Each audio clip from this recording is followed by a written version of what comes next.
ต้นริมซ้ายต้นริมขวาช่วยกันปัดป้องพายุฝนที่พัดโหมกระหน่ำให้กับต้นกาจนพายุฝนสิ้นสุดสงบลงต้นกาจึงออกพวงหมากเป็นผล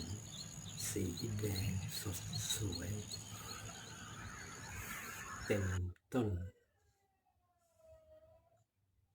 ชีวิตของ3 พี่น้อง